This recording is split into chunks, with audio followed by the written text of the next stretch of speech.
In 1944, an American army helped defeat Hitler. There's just one problem. Most of its tanks were inflatable. Its soldiers weren't famous generals. They weren't elite commandos. Many of them were artists, designers, and sound engineers. And somehow, Hitler completely fell for it. For months, this fake army convinced German forces that thousands of Allied troops were preparing for battle. But the army didn't really exist. This is the unbelievable story of the Ghost Army.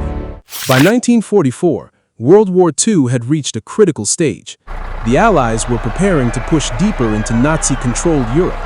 But there was a problem, a very big one. German intelligence was watching everything. Every troop movement, every convoy, every radio transmission. If the Germans discovered where the Allies planned to attack, thousands of soldiers could die. The Allies needed a way to hide their real plans, and they needed it fast. So they came up with an idea that sounded completely ridiculous. What if they created an army that wasn't real? The U.S. Army formed a secret unit known as the 23rd Headquarters Special Troops. But history would remember them by another name, the Ghost Army. This wasn't a normal military unit. Many of its members came from creative backgrounds: artists, illustrators, architects, advertising specialists, people whose skills had nothing to do with traditional warfare.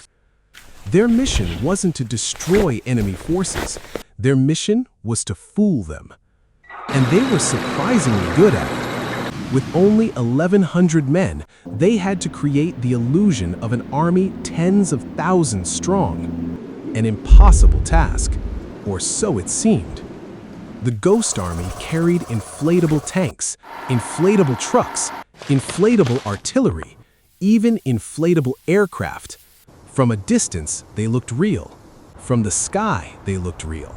And that was all that mattered. But fake equipment was only part of the plan. The unit also used massive speakers. These speakers played recordings of tanks moving across roads, military vehicles starting up, and large groups of soldiers marching. Anyone listening nearby would believe a huge army was preparing for battle. Then came the radio operators.